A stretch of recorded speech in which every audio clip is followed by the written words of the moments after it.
I'm Dr. Tyson Morostica. And I'm Dr. Derek Moore, and we are your sports quacks.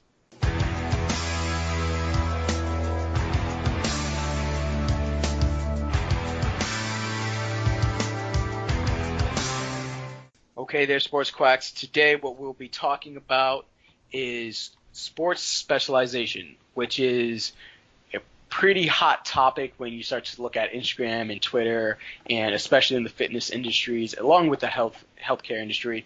And early specialization, especially in youth players, has been really kind of bashed repetitively for the injuries that we believe are correlated to it, and really more so, I think, than any other sport, we've seen it more bashed with soccer and baseball. It's primarily the two biggest sports that you'll see people picking a fight with is common issues, UCL tears, Tommy John surgery with baseball, and then ACL tears with soccer, and just really just, especially in the South or in just warmer climate areas, you see players playing year-round. Now, I think early specialization has its pros and also has its cons, but you also have to take into account the sport. So, as everybody knows by now, Tice works primarily well with golfers, and I don't know how he might feel on this topic, so it'll be interesting. But in my opinion, I think that early specialization in golf is much more beneficial than harmful for players, especially developing good techniques at a younger age. I think getting a player who is maybe 10 to 13 on the course more often is going to be a good thing. I don't really necessarily see that much benefit in having them be your prototypical three-sport player where you're the point guard and the starting pitcher and the golfer, versus just saying, hey, you golf and you play whatever sport you want to play just for fun. Mm-hmm. But definitely I think getting them started early is going to have more benefits in the long run for their playing, especially if they intend on playing at a higher level, is going to have more benefits than harm. So, Tice, what do you think, especially with your background, working with junior golfers and working with just different athletes from different arenas? Yeah, so golf I have found is just its own little world. And I'm not saying that other sports aren't, because I guarantee there are a lot of other sports where early specialization is a must. But unfortunately with golf, and this is actually where Titleist Performance, I don't think they do a very good job of explaining this, because they hammer early specialization. They really do. They get aggressive because, in their opinion, the junior body does not develop the way that it should. So you lose that ability to develop coordination and power and movement skills and things like that. So, but for golf, when you talk about early specialization, you have to really look at what you're doing in the game, right? So when it comes to golf, there is a very big athletic and body development aspect, but there's also a very fine technique, touch, feel, your ability to score, learning how to make putts, learning how to have the guts to go in and make birdie on 18 when when you're down by one, or being able to accomplish a certain task, being able to get up and down from over a bunker, and just having that feel. Like, there's little things where if you're not practicing that over and over again, you don't have that feeling. And unfortunately, golf is not a go and practice it for 2 hours and then you're done because you're physically exhausted.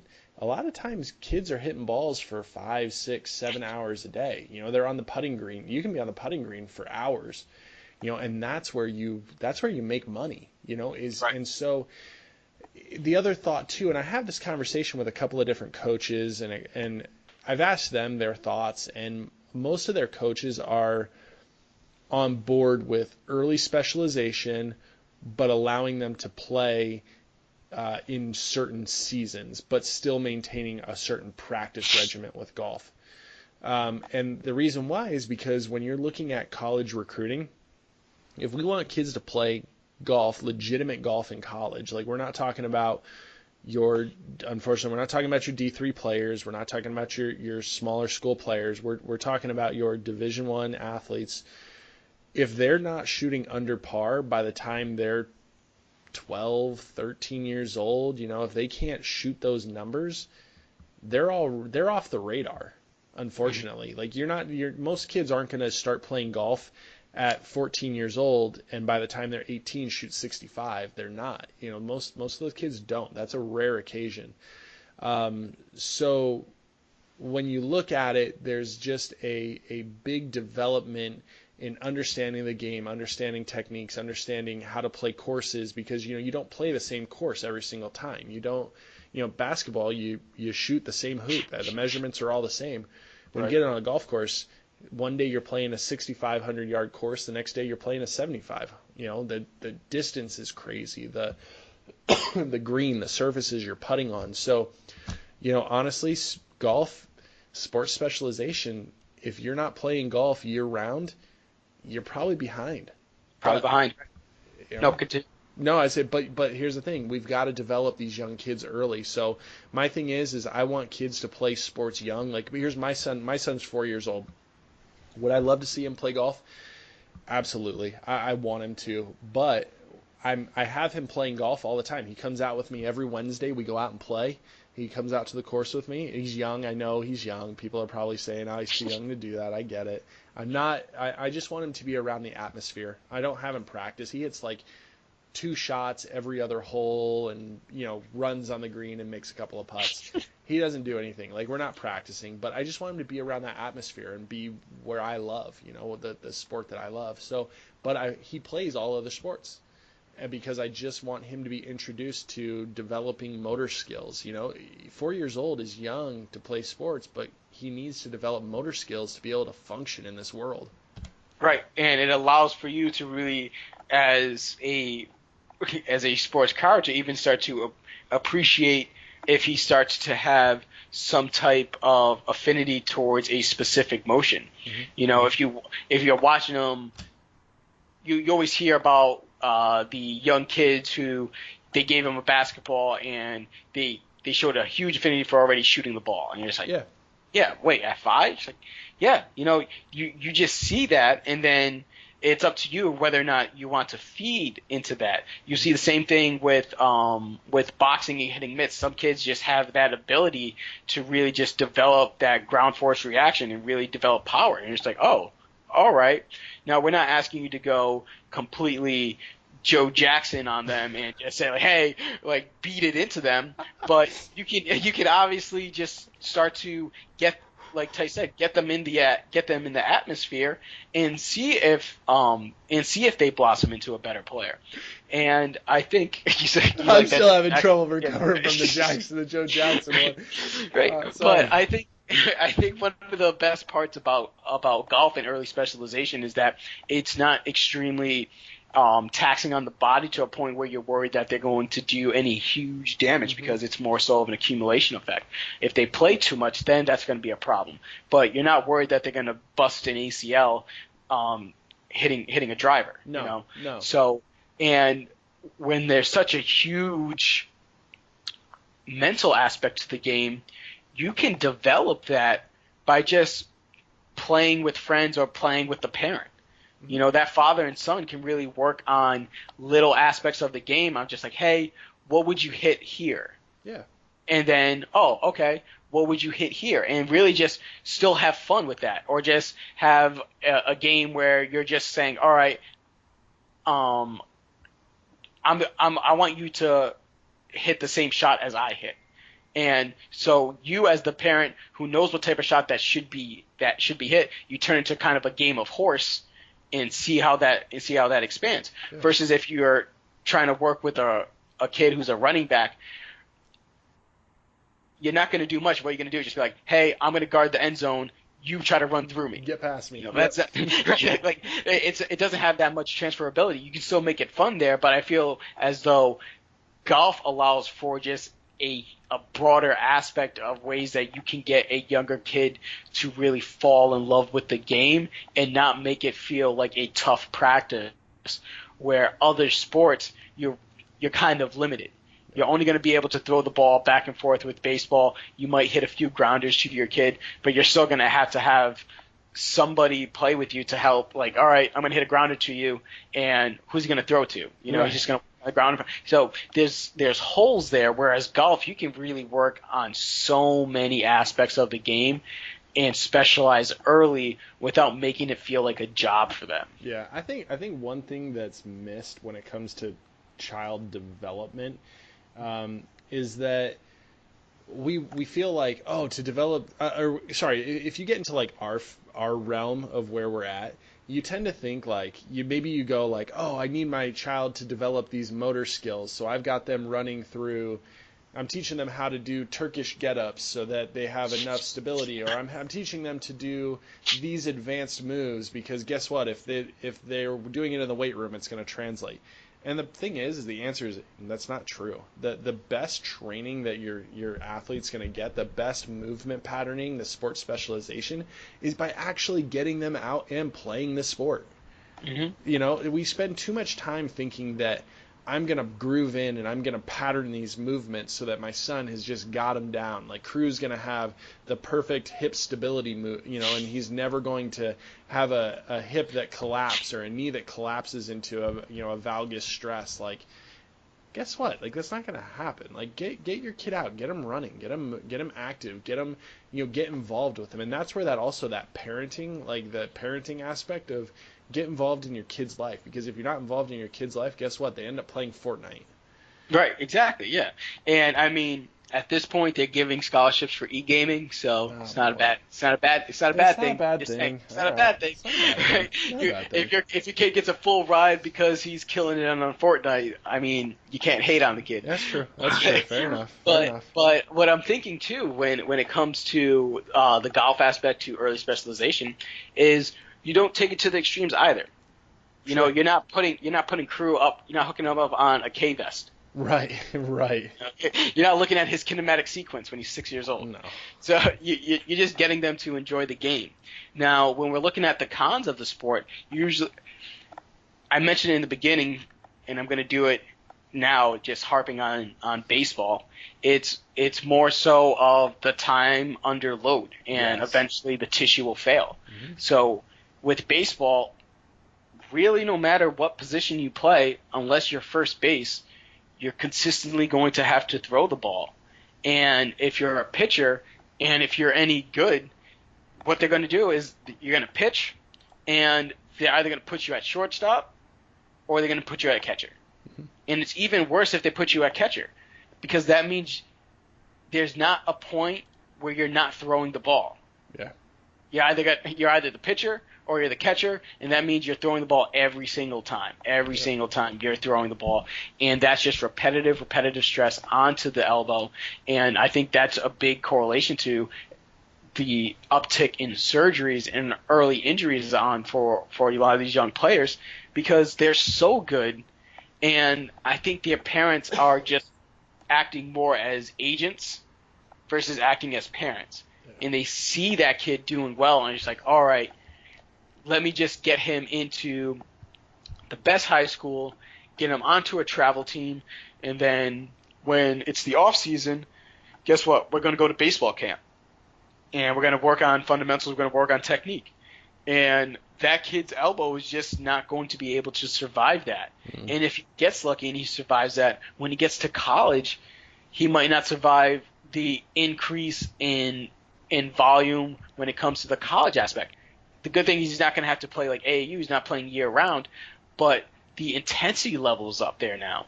And plus, the mileage is there. You know, we always talk about mileage with running backs, and they get run into the ground in college, short career span in the NFL.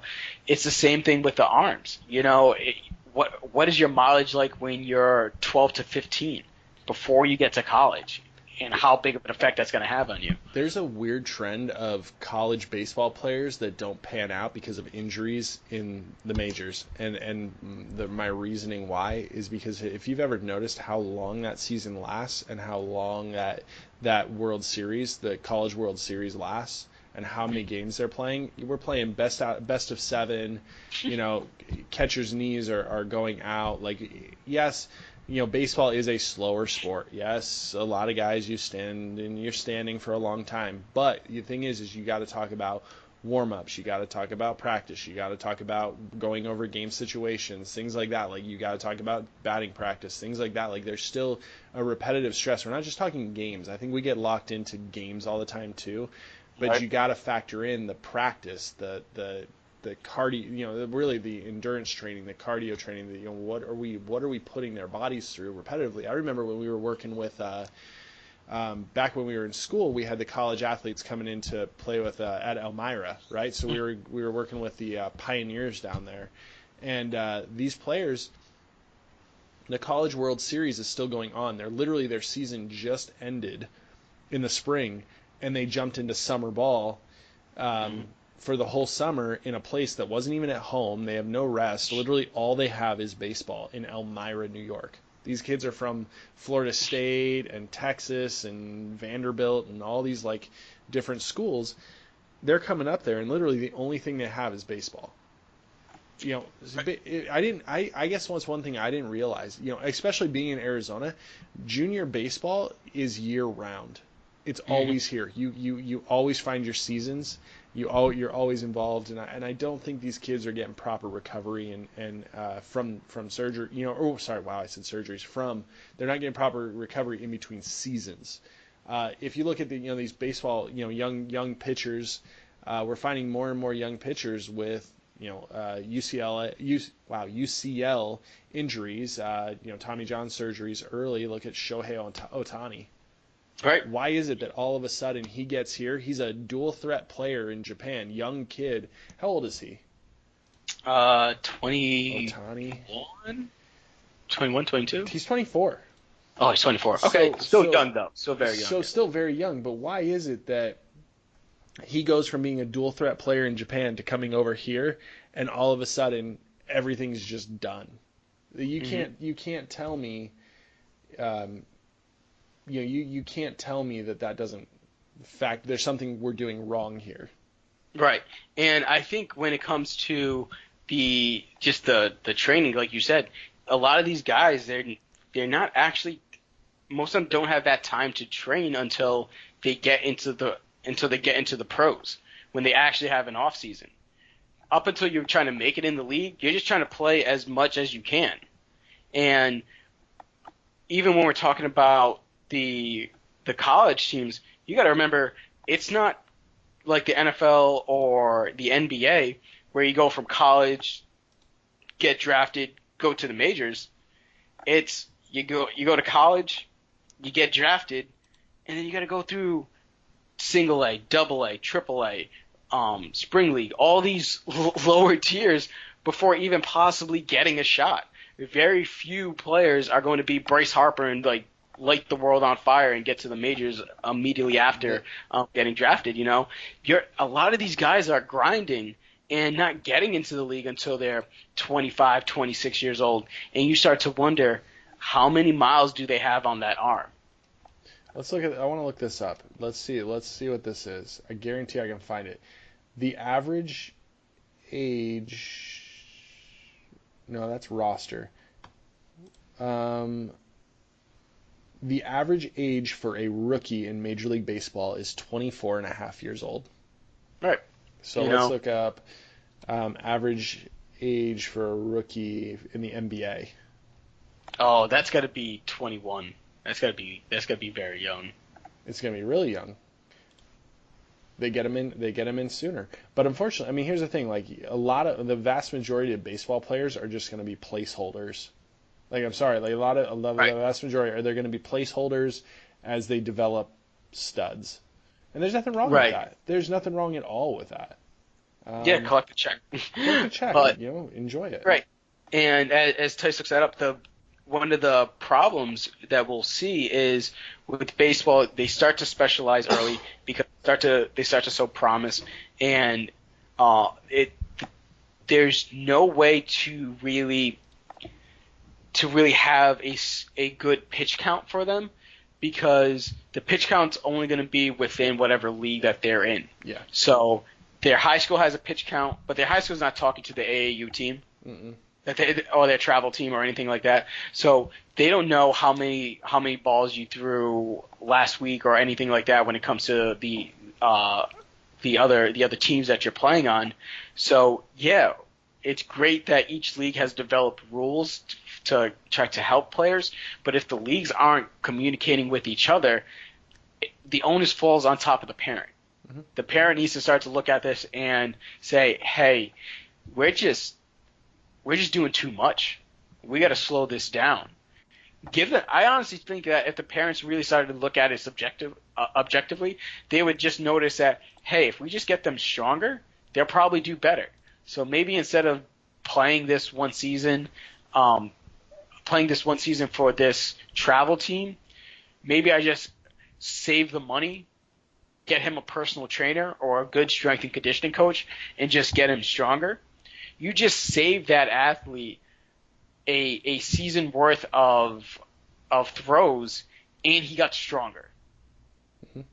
So now we just developed a better athlete versus just developing a better baseball player, and now we can see how that transfers over. And I bet you get more from that versus just having them play that probably useless season for them. Well, so let me ask you this, and this is something that just came to mind here.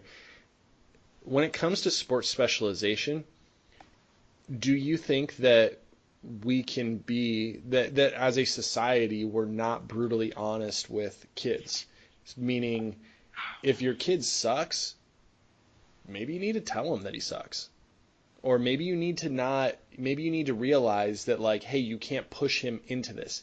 But if your kid's LeBron James and has that natural knack for, playing, then maybe what we need to do is funnel your kids more to that.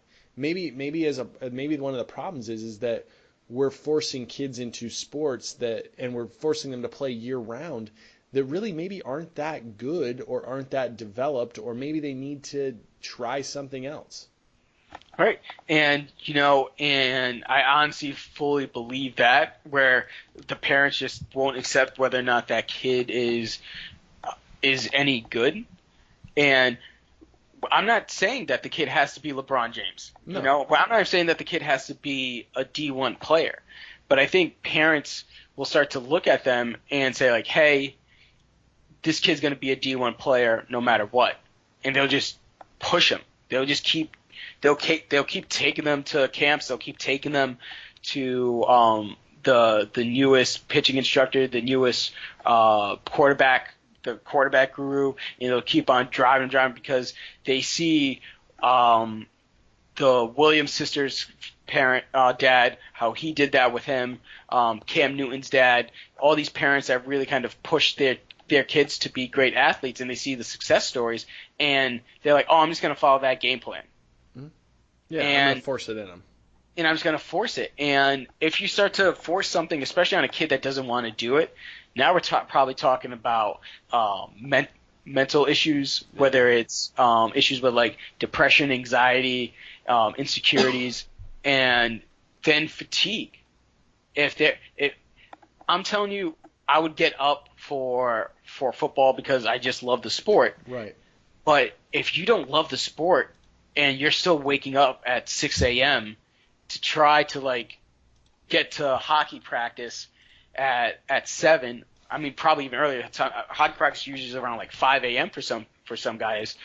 Getting there that early and your mind's not in it and your head's not in it, you're writing a recipe for disaster. Right. That's an easy way for you to get injured. That's an easy way for your kid to get burnt out. And if, especially for example, I know we're bouncing all over the place with sports, but going into hockey, they know if you're going to be a pro probably by the time you're 14, and they'll tell them, they're just like, all right, this kid's not going to be a pro. Stop beating it into them. Just let them go play high school hockey. Let them enjoy their time. Let them enjoy the game. And I think that's one thing that parents just kind of start to miss out on, especially if their athlete is above average.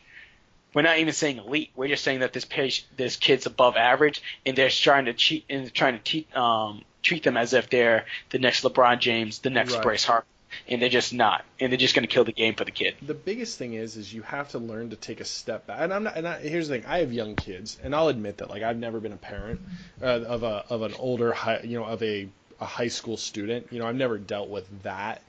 But I will say, from personal experience, being a kid who did well in most of the sports that I played in, the greatest thing that I had was that I had that inner drive to go do it, and that was fed, by my parents who allowed me to go and have opportunities.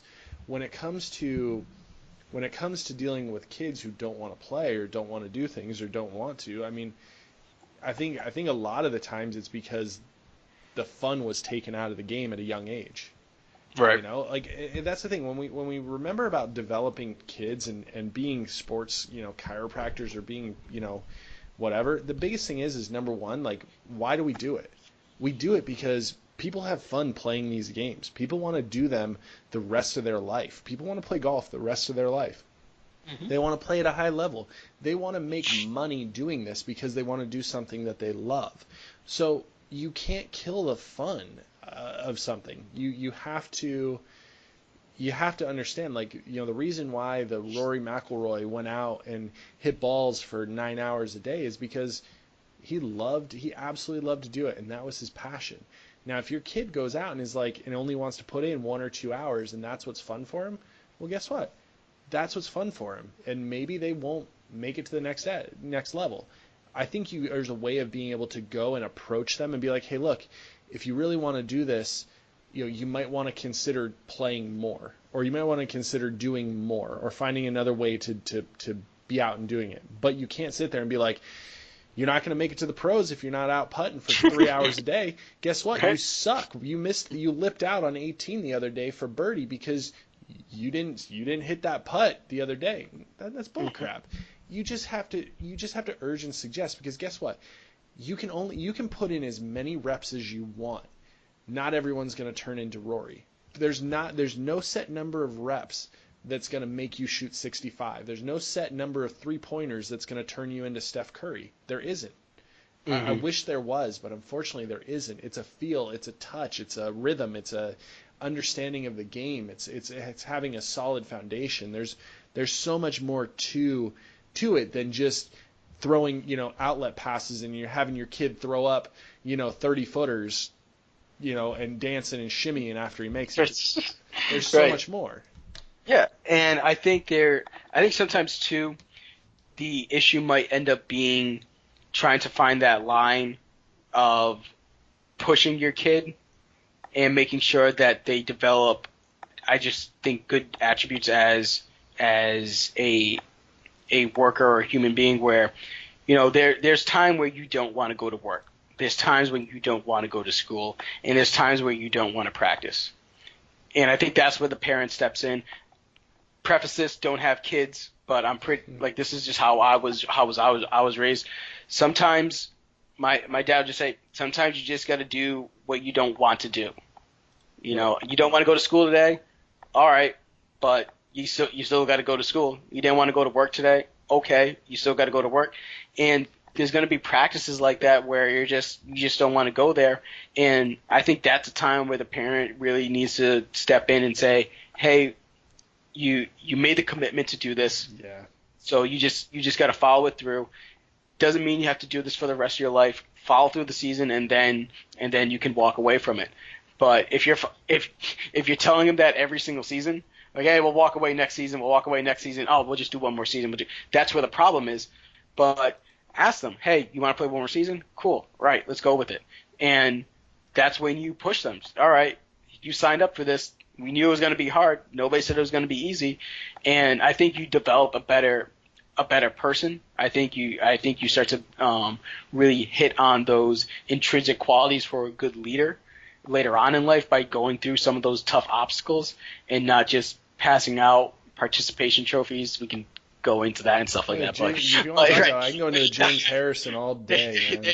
you go. But I think sometimes with parents and young athletes, that line of how much to push gets blurred, and I can easily see how sometimes you can get caught up in the moment. Yeah, you can get caught up in the moment, and you can feel like your kid's gonna make it great, and be able to buy you a house and buy you a car and do all this stuff.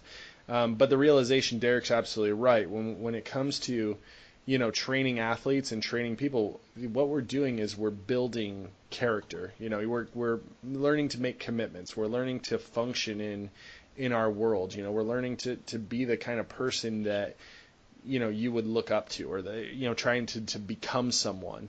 So I'm with you. I think you got to take a step back. You got to realize what you're doing. And if you're a chiropractor and you're listening to this, I build and develop workout programs for athletes, for golfers, and for LPGA tour players that take them out on the course, or take them out to events with them. And I've built them based on my personal experience with working out. And I'll be honest, most golfers don't want to work out. You don't want to go. They don't want to go be in the gym. TPI, can push it as much as they want. That the next era of golfer is going to be the Brooks Koepka, who's absolutely jacked and functionally a monster and can do the split squats and a Bulgarian, right? It's the Bulgarian Right. split squat Yes. was that they were showing with Brooks. Yeah. They've got what's his name telling everyone to go F themselves and things like that. Like, dude, you can say that all you want, but the reality is these kids are at the golf course for 8 or 9 hours a day. The last thing they want to do is come home and go to the gym. So we've got to find a way to be able to develop and train them in a manner that works for them, that's going to develop them properly. And let's be honest, golf is not about brute power and strength. It's not about how much you can squat. It's not about how much you can throw overhead. It's really not. Golf is a combination of technique, ground force reactions, and learning how to load and explode. And if you want to develop those, yeah, you can do the heavy lifting, you can do all of that stuff. But most kids aren't doing that.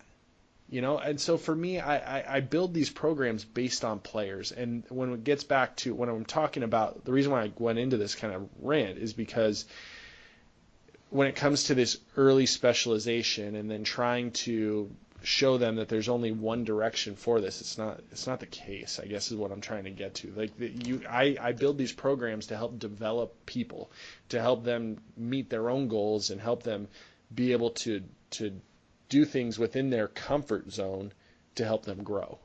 Right, and it allows for them to still develop biologically and keeps it fun for them because you take into account their already taxing schedule, and you're not developing a workout plan that's going to just blow them out, and then not taking into account that they have a 3-day tournament coming up. Yeah, I've got so funny story. I've got a kid who's a 14-year-old, and this kid just shot 62 to qualify for the junior world, right? 62, right? So 10 under in one round to qualify, in the final round. Like, the kid's just awesome, right? Just a great kid. And I set up his first workout program, and he did it, and I sent him away, and he does it at home for a couple of weeks. He comes back in, and I really felt like accomplished because one of my, I've done this with multiple kids before. It wasn't new, but you can tell he's so motivated to be such a good golfer, and it's not. You can tell it's not parent driven, and you can just see the excitement in his face when I'm talking about exercises and I'm talking about what we're doing. And then I told him for his rehab portion that he didn't have to run I have him running a half a mile. I have him running a half a mile 4 days a week, right? Mm-hmm. Not much, and I know a lot of people will probably think, yeah, half a mile, whatever. Like, what are you doing? You should be doing more. No, that's plenty. So the kid goes out, runs a half a mile, and I finally told him, like, okay, for the next program, I'm not going to make you run.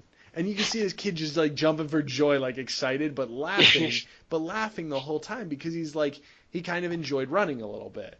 So Right. just cool things like that, and trying to keep them engaged and keep them going is just I get it. I get it personally, get excitement out of that. And I feel like that's the relationship that you have to have with the athletes you're training and working with, is Hmm. that you have to build a fun atmosphere. When you watch all these guys training, they're joking around, they're laughing, they're doing, funny stuff because they like where they're at. They're not getting yelled at because they're Hmm. not meeting a certain requirement. Right. And I think at the end of everything that we spoke about, it really just comes down to they're not pros yet. So let them still have fun. Let them develop. Let them figure everything out. And you can help steer some of the things, but at the end of the day, they're not pros yet. Let them enjoy the game. Let them develop other techniques.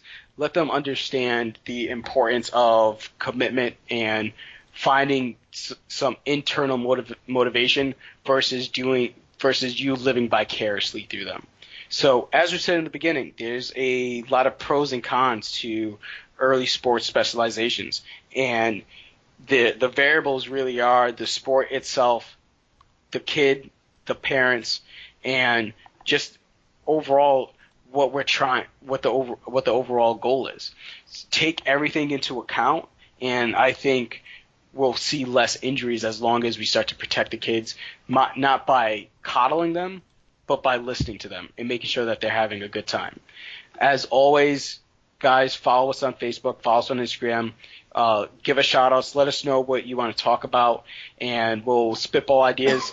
Let us know what's been going on with your interactions with youth sports and how you've navigated through early sports specializations and injuries. Other than that, have a good night. We'll talk to you at another point.